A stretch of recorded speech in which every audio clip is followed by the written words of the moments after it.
Hello friends, गुरी web developer channel में आपका स्वागत है। आज हम बात करने वाले हैं जावास्क्रिप्ट कुकीज़ की। चलिए शुरू करते हैं। जैसा कि मैं आपको बता दूं, कुकीज़ क्या होता है।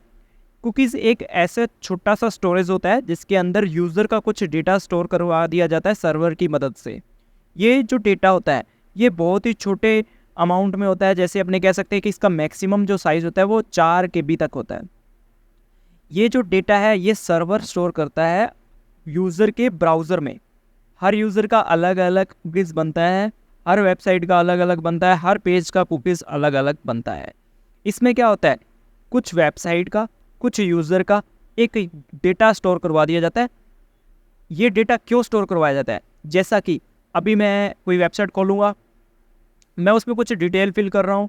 अगर उस वेबसाइट को लगता है कि मेरे को इस यूज़र को पहचानना है, इन फ्यूचर भी अगर मैं ये यूज़र मेरी वेबसाइट पे वापस आता है तो मैं इसको इजीली पहचान पाऊँ, तो वो क्या करता है, उस यूज़र का नेम या कुछ भी डेटा को उसी के ब्राउज़र में कलेक्ट कर लेता है।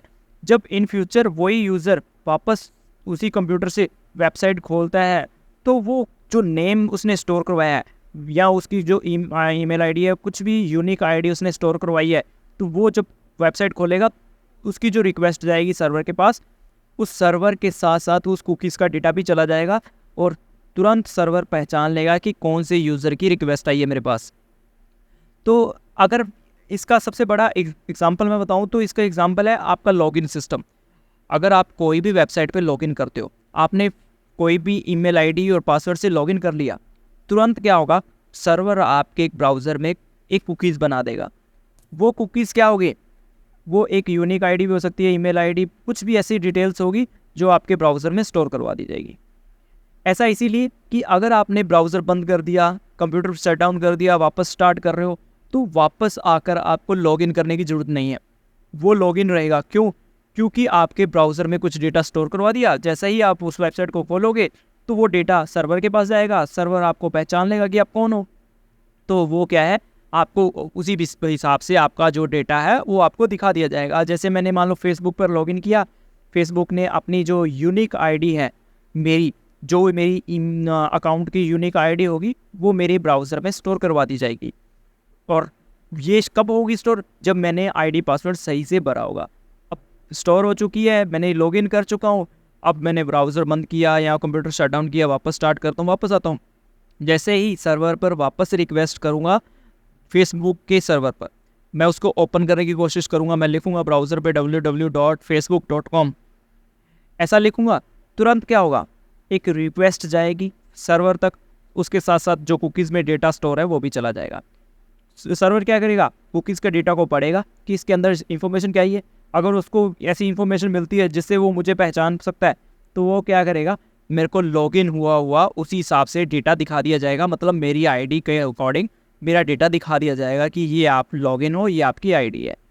अगर कुकीज़ में ऐसा डेटा नहीं जाता, मान लो कुकीज़ गया ही नहीं या कुकीज़ बना ही नहीं हुआ, तो वो डायरेक्टली आपको फेसबुक का लॉगिन पेज दिखा देगा जिससे आपको लॉगिन करना होगा और वापस वही प्रोसेस होगा कि आपको कुकीज़ स्टोर करवा दिया जाएगा।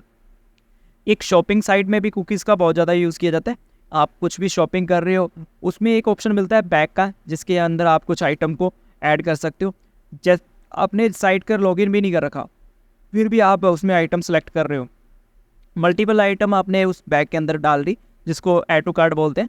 तो जैसे ही ऐड टू कार्ट कर रहे हो तो तुरंत क्या हो रहा है, वो आपके कुकीज़ में डेटा स्टोर हो रहा है। आप ब्राउज़र बंद करके वापस आओगे तो वो सेम आइटम आपको बैग के अंदर मिलेगी या ऐड टू कार्ट के अंदर मिलेगी। ऐसा इसलिए हो रहा है क्योंकि वो आपके कुकीज़ में स्टोर है।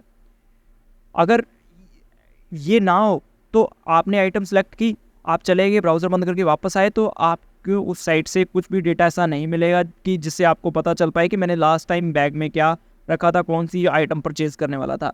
इससे क्या होगा, जो वेबसाइट है शॉपिंग वाली, उन्हों को नुकसान है, क्योंकि आपका एक बार मन था कुछ परचेज़ करने का, बट आप वापस आए तो आप भूल गए कि आपने क्या परचेज़ करना था। तो यहाँ कहीं ना कहीं ये वेबसाइट को नुकसान है। तो उन्होंने इस कुकीज़ का सबसे ज़्यादा यूज़ करते हैं कि यूज़र आया, चाहे उसने आईडी पासवर्ड भरा है या नहीं भरा, पर वो हमारी वेबसाइट पे आया, अगर उसने आइटम बैग में डाल ली तो वो परमानेंटली एक बार डाल के स्टोर करवा दो, ताकि यूज़र फिर भी आए ना, उसको वो चीज़ दिखे कि हाँ आपने ये चीज़ परचेज़ करने की कोशिश की थी, ताकि उसको ऐसा ना हो कि वो उस जो आइटम है वो बैग में आपने रखी है, उसको सर्वर से कोई लेना देना नहीं है। सर्वर को नहीं पता कि वो आपने बैग में रखी है। सर्वर तो तब चेक करेगा जब वो उसको एक्सेस करने की या रिक्वेस्ट आप भेज रहे हो या उसको परचेज़ करने की कोशिश करो, तब वो चेक कर सकता है। उसके अलावा आपके ब्राउज़र में स्टोर है वो डेटा, सर्वर डायरेक्ट उसको एक्सेस नहीं करता। अगर आपने कहें कि अपने को एक्सेस करना है या किस प्रकार कुकीज़ बनाना है, तो वो अपने इस वीडियो में देखते हैं कि जावास्क्रिप्ट में किस प्रकार कुकीज़ बनती है। कुकीज़ एक स्मॉल डेटा होता है जिससे ब्राउज़र बस समझ सकता है कि आप फ़ोन से यूज़र हो। अगर एट ए टाइम मैंने 2 लैपटॉप यूज़ कर रहा हूँ और एक में मैंने कोई एक आईडी लॉगिन की है सेम वेबसाइट पे, एक मैंने दूसरी आईडी लॉगिन की है, तो सर्वर को क्या पता लगेगा कौन से ब्राउज़र से मेरे को रिक्वेस्ट आ रही है। तो वो एक कुकीज़ आपके ब्राउज़र में स्टोर कर देगा। उससे पता चल जाएगा कि ये रिक्वेस्ट आई है इस यूज़र की, आप बंद कर दो, वापस लैपटॉप शुरू करो, तो भी वो कुकीज़ आपके ब्राउज़र में स्टोर है, तो भी वो एक्सेस कर लेगा। अब बात करते हैं कुकीज़ बनाई कैसे जाती है, कुकीज़ अपने एक्सेस कैसे कर सकते हैं। तो चलिए अपने विजुअल स्टूडियो कोड में चलते हैं। तो सबसे पहले कुकीज़ बनाने के लिए मैं लिखता हूँ document.cookies इक्वल, ये एक वेरिएबल ही समझ सकते हैं। वैसे मैंने ये लिखा, इसके आगे आपको स्ट्रिंग लिखना है। अब इसके अंदर आप किस नाम की कुकीज़ बनाना चाहते हो, जैसे मैं लिखता हूँ यूज़र नेम, ये स्टोर करवाना चाहता हूँ इक्वल, इसमें आगे इक्वल आपको लगाना है। यूज़र नेम इक्वल आप क्या स्टोर करवाना चाहते हो, जैसे राम कुमार मैं सर्व करवाना चाहता हूँ। फिर आपको सेमीकोलन लगाना है, इसके बाद लिखना एक्सपायर, फिर इक्वल लगाना है, फिर आपको एक्सपायरी टाइम देना है। जैसे मैं 20 जुलाई 2024 टाइमिंग दे देता हूँ 12 बजे का। ऐसा इसीलिए टाइम दे रहे हैं ताकि ये एक्सपायर कब हो वो टाइम है, इससे पहले ये एक्सपायर नहीं हो गई। और अब इसके बाद अपने को देना है सेमीकोलन के बाद पाथ इक्वल टू, इसके आगे स्लैश। पाथ वो चीज़ है कि ये जो कुकीज़ है कौन से पेज पर यूज़ होने वाली है। अभी मेरी index1.html पे यूज़ होने वाली है, यही मेरा होम पेज है, तो मैं डायरेक्ट स्लैश लिख के भी छोड़ सकता हूँ। फिलहाल मैं इसका नाम पूरा लिख देता हूँ index1.html। तो ये मेरा कुकीज़ का एक स्ट्रिंग बन चुका है। वापस से देख लीजिए क्या लिखा है मैंने, यूज़र नेम इक्वल राम। ये वो चीज़ है जिससे मैं समझ सकूंगा कि मैंने को डेटा क्या स्टोर करवाया है। ये उस डेटा की जो स्टोर करवाया है उसकी वैल्यू है। ये उसका एक्सपायरी टाइम है, एक्सपायरी टाइम किस स्ट्रिंग में लिखना है वो आप देख लीजिए, एक्सपायरी इक्वल आप इसका एक टाइम लिख दो, कितने बजे कितना। बस ये याद रखना कि आप फ्यूचर का टाइम दोगे, चाहे वो फ्यूचर का टाइम 1 मिनट ज़्यादा ही क्यों ना हो, पर दोगे फ्यूचर का। अगर आपने एक्सपायरी टाइम दे दिया जो कि एक्सपायर हो चुका है, चाहे वो कुछ सेकंड ही हो, तो वो आपकी कुकीज़ बन नहीं पाएगी। तो अब मैं इसको सेव करता हूँ और मैं चलता हूँ, यहाँ देखता हूँ। तो यहाँ मेरे को देखो ब्राउज़र में कुछ नहीं दिख रहा क्योंकि कुकीज़ आपकी स्टोर हो चुकी है इस ब्राउज़र में। अब कुकीज़ चेक कैसे करते हैं, चलिए अपने चलते हैं। अपने यहाँ इस एरो पे क्लिक करना है, नेट जो एप्लीकेशन है इस पर क्लिक करना है। तो यहाँ देखिए आपको काफ़ी ऑप्शन मिल रहे हैं, लोकल स्टोरेज, सेशन स्टोरेज, यहाँ एक कुकीज़ का ऑप्शन मिल रहा है, इस पर क्लिक करना है। इसके देखिए आपकी वेबसाइट का नाम आएगा, यहाँ मेरा वेबसाइट का जो नाम है वो एक IP एड्रेस है, तो मैं इस पर क्लिक करता हूँ। अब मैं यहाँ इस एक नई विंडो ओपन हुई है, इसको खोलता हूँ। तो यहाँ देखिए जो मैंने अभी कुकीज़ बनाई थी वो यहाँ बन चुकी है, नेम जो भी पाथ वगैरह एक्सपायरी टाइम वो सब यहाँ आ चुका है। मैं ऐसे ही 2 कुकीज़ और स्टोर करवा लेता हूँ। तो मैं यहाँ चेंज करता हूँ, मैं यहाँ लिखता हूँ यूज़र ईमेल, यहाँ मैं ईमेल लिख देता हूँ इसके लिए @.com। ये मान लो मेरा है, इसको मैं रिफ्रेश करता हूँ। देखिए मेरी एक और कुकीज़ बन चुकी है। अब एक कुकीज़ और बना लेता हूँ, तो यहाँ लिख देता हूँ यूज़र ID और यहाँ मैं एक यूनिक ID इसको एंटर करवा देता हूँ। तो मैं यहाँ लिख देता हूँ 1 2 3 4, ये मान लो ID मैं सेव करता हूँ। तो यहाँ देखिए मेरी 3 कुकीज़ बन चुकी है। अब ये कुकीज़ स्टोर हो चुकी है, इसका एक्सपायरी टाइम भी है, इतने बजे जो टाइम दिया है वो ऑटोमेटिकली एक्सपायर हो जाएगी। इस प्रकार की कुकीज़ आपको बनाई जाती है। अब मैं चलता हूँ कि इस कुकीज़ को एक्सेस कैसे कर सकते हैं कंसोल में, या इसका डेटा को कैसे गेट कर सकते हैं। मैं इसको हटा देता हूँ। अगर मैं इस चीज़ को वापस क्लोज भी कर देता हूँ, ब्राउज़र को वापस ब्राउज़र ओपन करूँगा तो भी वो मुझे सेम डेटा मिलेगा। मैं Ctrl+Shift+I दबाता हूँ, नेटवर्क में चलता हूँ, तो वो देखिए कुकीज़ पड़ी है। ये एक्सपायर नहीं होगी जब तक इसका टाइम एक्सपायर नहीं होता, और ये डिलीट भी नहीं होती ऐसे। अब मैं चलता हूँ इसको एक्सेस कैसे करते हैं। तो उसके लिए एक वेरिएबल बना लेता हूँ, मैं यहाँ लिख देता हूँ कुकीज़ डाटा। इसके अंदर अपने को क्या लिखना है, डिकोड URI कंपोनेंट, इसके अंदर आपको डॉक्यूमेंट डॉट कुकीज़ लिखना है। तो इससे क्या होगा, यहाँ सारी कुकीज़ आपकी निकल के आपके सामने आ चुकी है। मैं कंसोल करके दिखाता हूँ, कंसोल डॉट लॉग लिखता हूँ और इसके अंदर मैं लिखता हूँ कुकीज़ डाटा।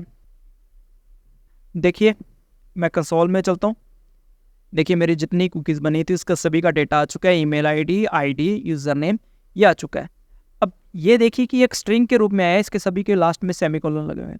मैं इसको अलग अलग करके निकालना चाहता हूँ तो बिल्कुल ईजी है, यहाँ लिखूँगा डॉट स्प्लिट क्या करता है, अपनी स्ट्रिंग को जिस हिसाब से आप ब्रेक करना चाहते हो कर सकते हो। यहाँ मेरे को सेमीकोलन से ब्रेक करना है, तो मैं यहाँ स्प्लिट डॉट इसके अंदर सेमीकोलन देता हूँ। तो यहाँ देखिए कैरे बन चुका है। पहले नंबर पे क्या मिल रहा है, यूज़र ईमेल, फिर दूसरे नंबर यूज़र आईडी, फिर तीसरे नंबर पे अपने को मिल रहा है यूज़र नेम। तो इस प्रकार अपने इस डेटा को एक वेरिएबल में स्टोर करवा सकते हैं। तो मैं यहाँ एक वेरिएबल में स्टोर करवा लेता हूँ, न्यू डाटा लिख देता हूँ, इसके अंदर मैं स्टोर करवा देता हूँ। अब इस डेटा को मैं फॉर ईच लगा सकता हूँ मेथड, मैं यहाँ लिख देता हूँ न्यू डाटा फॉर ईच। अब इसके अंदर मैं एलिमेंट जो आएगा वो यहाँ आ जाएगा, इसको मैं ए नाम दे देता हूँ। तो यहाँ मैं कंसोल करके दिखाता हूँ, कंसोल डॉट लॉग ए। तो यहाँ देखिए मेरे जो डेटा है वो एक्सेस हो चुका है। तो यहाँ देखिए रिफ्रेश करने पर मेरे को ये डेटा मिल रहा है। यहाँ किस प्रकार मिल रहा है वो देख सकते हो। अगर ये मेरे को डॉक्यूमेंट डॉट राइट करके दिखाना है तो ये वो मैं दिखा सकता हूँ। तो मैं लिखता हूँ डॉक्यूमेंट डॉट राइट लेन, इसके अंदर मेरे को लिखना है न्यू डाटा ए वेरिएबल लिखूँगा क्योंकि फॉर ईच से मैं इसको प्रिंट करवा रहा हूँ। ये लूप लगाया मैंने, तो यहाँ देखिए मेरे को ये डेटा मिल रहा है। अगर मैं इसको डायरेक्ट डेटा दे देता, अगर मैं डॉक्यूमेंट डॉट राइट बाहर निकालता हूँ इसके और यहाँ डायरेक्ट डेटा दे देता, फॉर ईच नहीं लगाता, तो क्या इफेक्ट पड़ना था वो देख लीजिए। यहाँ लिखता हूँ न्यू डाटा और इधर देखिए, तो यहाँ देखिए सेम डेटा आ चुका है, बट यहाँ देखिए कॉमा आ रहा है, पर यहाँ कॉमा नहीं आ रहा है, यहाँ अलग अलग डेटा है। और अगर मैं ये इसको सेमीकोलन को ये भी नहीं करता और सीधा कुकीज़ प्रिंट कराता हूँ तो क्या इफेक्ट पड़ना था। तो यहाँ देखिए इसके बाद सेमीकोलन भी आ रहा है, बट मैं नहीं चाहता कि ऐसा कुछ हो। अब यहाँ मैं ये जो ए डेटा है इसकी ULLI भी बना सकता हूँ। वो किस प्रकार बनेगी, बिल्कुल ईजी रहेगा। ULLI बनाना भी, यहाँ पैराग्राफ में लिखना है, H1 में लिखना है तो वो भी लिख सकते हो। तो मैं यहाँ H1 में इसको शो करवा देता हूँ, वो H1 में कुछ इस प्रकार आप शो करवा सकते हो। तो मैं यहाँ लिखता हूँ H1 टैग प्लस फिर यहाँ वापस मैं टैग एक बना देता हूँ, क्लोज कर देता हूँ H1। अब सेव करता हूँ, यहाँ चलता हूँ, इधर देखिए H1 में मेरा सारा डेटा प्रिंट हो चुका है। तो ये कुछ तरीके थे कुकीज़ को गेट करना, बनाना। अब कुकीज़ को डिलीट किस प्रकार करते हैं वो देख लीजिए। Ctrl+Shift+I दबाता हूँ मैं और यहाँ चलता हूँ। आप नेटवर्क भी एप्लीकेशन में जाके यहाँ कुकीज़ के पास जाओगे और जिसका भी एक्सपायरी टाइम आपने चेंज कर दिया वो डिलीट हो जाएगी। जैसे कि मैं यहाँ ईमेल वाले का एक्सपायरी टाइम बदल देता हूँ, यहाँ मैं 2024 की जगह 23 कर देता हूँ जो कि एक्सपायरी टाइम है। जैसे ही मैं बाहर क्लिक करूँगा ये चेंज करने के बाद डिलीट होगी। अगर मैं पेज को रिफ्रेश करता हूँ तो यहाँ देखिए जो ये डेटा आ रहा था यहाँ भी नहीं आएगा। यहाँ दिखाता हूँ मैं, देखिए अब मेरे को ये यूज़र आईडी अगर डिलीट करनी है तो वो कैसे करूँगा। ये तो मैं यहाँ से चेंज कर रहा हूँ, अगर कोडिंग में चेंज करना तो कुछ इस प्रकार होगा। जैसे आप लिखते थे यहाँ डॉक्यूमेंट डॉट कुकीज़, जिस प्रकार आपने कुकीज़ बनाया था सेम प्रोसेस रहेगा। और इस प्रकार आपने क्या लिखना है, जो वो डेटा था ये सेमीकोलन, फिर इसका expiry time, expire equal to, आप कोई भी एक्सपायरी टाइम दे दो जो एक्सपायर होने वाला हो। तो मैं यहाँ एक्सपायरी टाइम दे देता हूँ, मैं यहाँ इसका एक्सपायरी टाइम दे दिया। अब इसके बाद आपको सेकंड वगैरह, मिली सेकंड वगैरह वो दे देने हैं। अब इसके बाद मेरे को लिखना है पाथ, किस पाथ पे मैंने स्टोर करवाई है वो पाथ लिख देना। तो यहाँ मैं स्लैश लिख सकता हूँ या index1.html लिख सकता हूँ। मैं सेव करता हूँ, यहाँ देखिए मेरा एक्सपायरी टाइम डिलीट हो चुका है, वो जो मैंने आईडी डिलीट की थी, क्योंकि मैंने वो सेम वैल्यू को, सेम जो नेम से कुकीज़ है वो वापस बनाई है। उसका जो एक्सपायरी टाइम है वो पास्ट का रख दिया, जिससे क्या हुआ, वो एक्सपायर हो चुकी है। इस प्रकार अपने कुकीज़ को डिलीट कर सकते हैं उसको एक्सपायरी टाइम देकर। ठीक है गाइस, मिलते हैं नेक्स्ट वीडियो में। Bye bye.